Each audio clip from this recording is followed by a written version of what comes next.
Good morning dear students. आज का topic जो है वो है mutual inductance of two long solenoids. कल हमने किया था self induction in case of a solenoid. आज है mutual inductance of two long solenoids. ठीक है बेटा, हम दो सॉलेनॉइड लेंगे। ये है बेटा एक सॉलेनॉइड,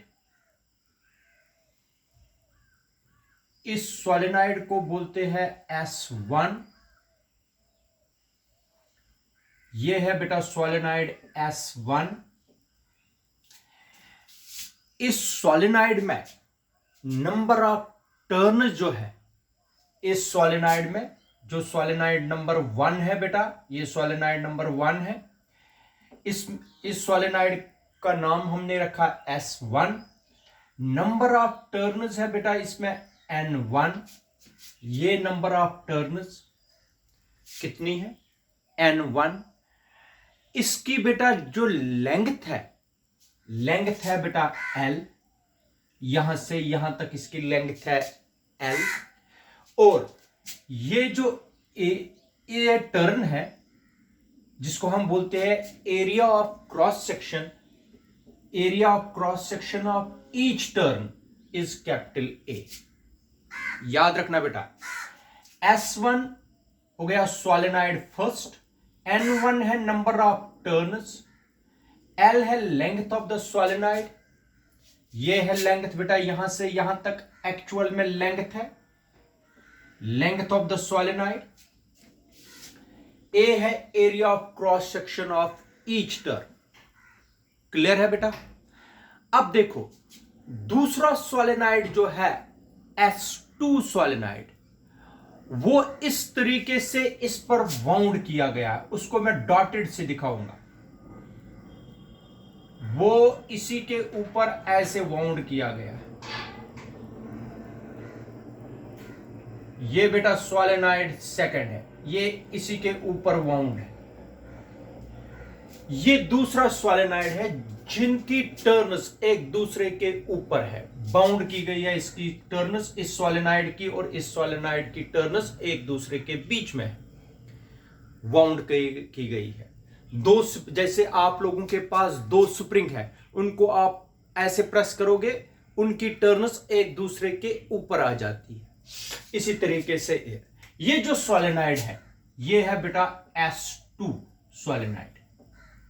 यहां सॉलेनॉइड नंबर 2, इस सॉलेनॉइड को बोलते हैं हम बेटा S2 सॉलेनॉइड। ये वाला सॉलेनॉइड जिसकी टर्न्स और सॉलेनॉइड फर्स्ट की टर्न्स बेटा वाउंड की गई है एक दूसरे के ऊपर। और इस सॉलेनॉइड की लेंथ भी कितनी है बेटा? लेंथ है L। इसकी भी सॉलेनॉइड की लेंथ L। अच्छा, इस solenoid number of turns of solenoid second, इस सॉलेनॉइड की टर्न्स कितनी है? N2।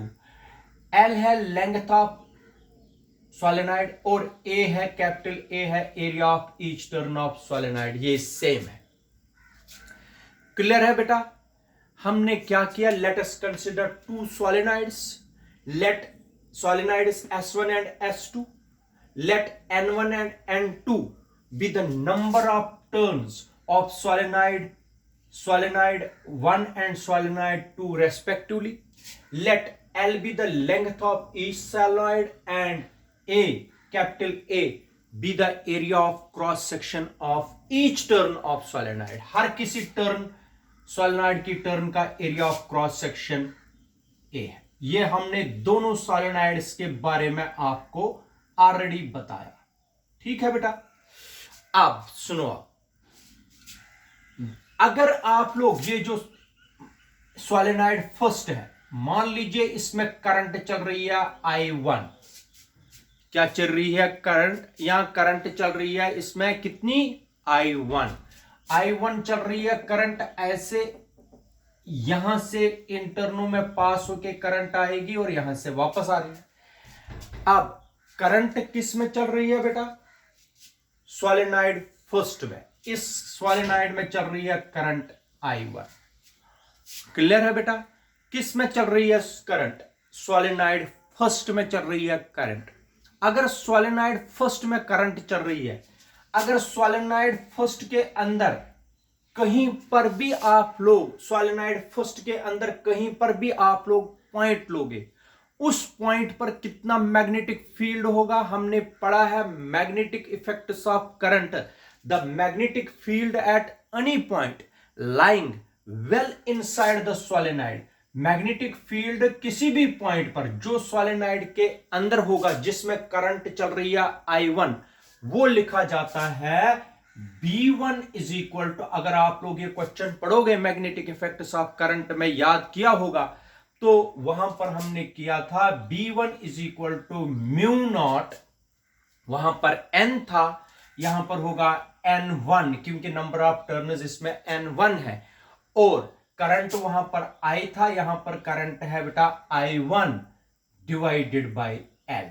ये आप लोग देख सकते हो उस क्वेश्चन में करंट कैरिंग सोलेनॉइड में।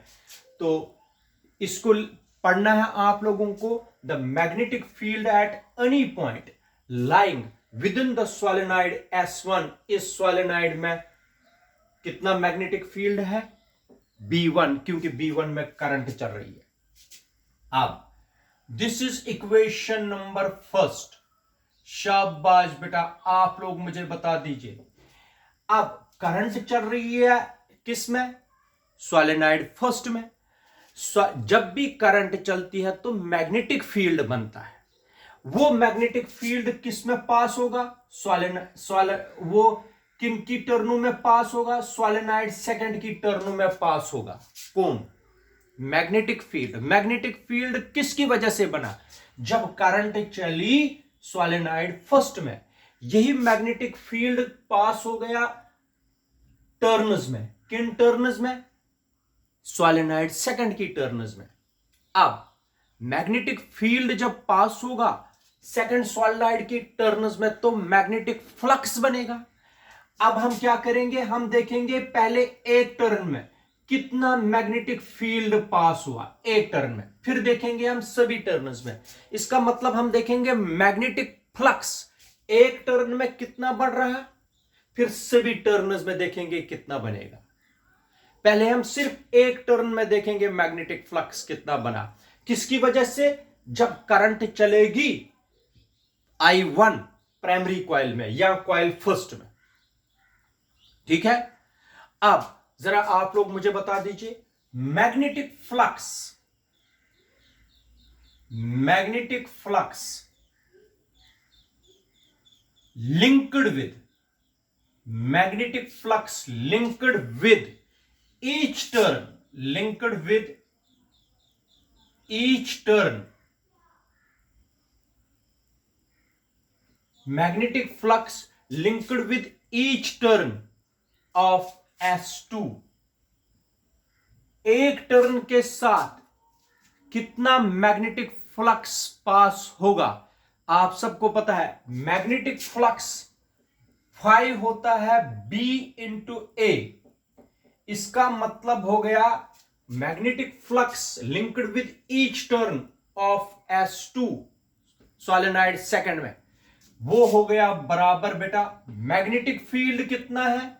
मैग्नेटिक फील्ड फर्स्ट सोलेनॉइड की वजह से है, हो गया B1 multiply area of each turn,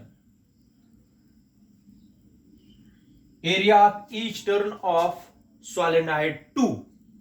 इसका मतलब हो गया मैग्नेटिक फ्लक्स हो गया B1 मल्टीप्लाई ए है एरिया ऑफ ईच टर्न। ठीक है बेटा, यहां तक समझ आया? B1 कितना है यूजिंग फर्स्ट इक्वेशन? वो हो गया mu naught N1 I1 upon L into A।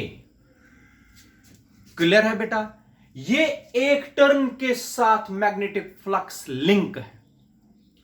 तो n नंबर ऑफ टर्न्स, पूरी टर्न्स में कितना मैग्नेटिक फ्लक्स बना? सेकेंडरी कॉइल में, सेकंड सोलेनॉइड में कितना बना?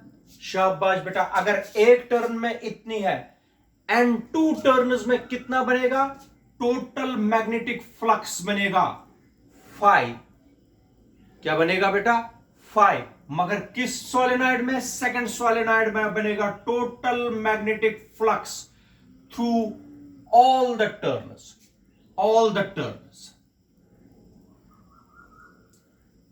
total magnetic flux through all the turns of solenoid second will be equal to mu naught n1 I1 into A upon L multiply n2। एक turn में इतना बना, n2 turns में कितना बनेगा, मल्टीप्लाई इसी को n2 हो जाएगा।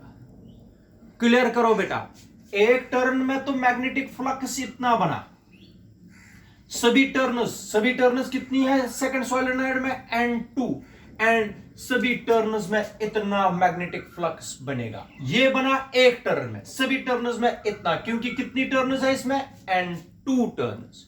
शाबाश बेटा, phi2 क्या बना, mu naught n1 n2 I1 A upon L। शाबाश, this is equation number second. अगर आप सबको पता है according to the phenomenon of mutual induction में आप लोगों ने पढ़ा है phi2, इससे पहले वाले वीडियो में आप लोगों ने म्यूचुअल इंडक्शन में पढ़ा है phi2 is equal to m times I1। Current primary coil में पास होना, मैग्नेटिक फ्लक्स सेकंड कॉइल में डेवलप होना, phi2 is equal to m times I1। ये म्यूचुअल इंडक्शन में पढ़ा है हमने, but phi2 is equal to m times I1। आप लोग मुझे बता दीजिए, ये वैल्यू यहां पर लगा दीजिए, हो गया m times I1 is equal to mu times mu n1 n2 I1 A upon L।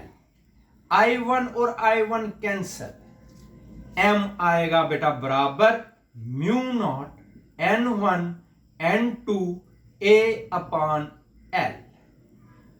This is the required expression for mutual inductance of two long solenoids। ये है बेटा mutual inductance in two long solenoids, और ये mutual inductance depend करता है mutual inductance of two long solenoids. ये depend करता है N1 पर, number of turns in primary and number of turns in secondary coil, इस पर डिपेंड करता है। ये डिपेंड करता है एरिया ऑफ ईच टर्न, ये डिपेंड करता है inversely proportional to length of the solenoid, और ये करता है डिपेंड मैग्नेटिक परमेबिलिटी पर भी डिपेंड करता है। Mutual inductance depends upon the number of the turns. Mutual inductance depends upon the area of each turn. Mutual inductance depends upon the length of the solenoid. और याद रखना, mutual inductance depends upon the magnetic permeability of free space or vacuum। तो मुझे बता दीजिए बेटा, ये है required expression for self inductance in two long solenoids. Clear है बेटा? Thank you.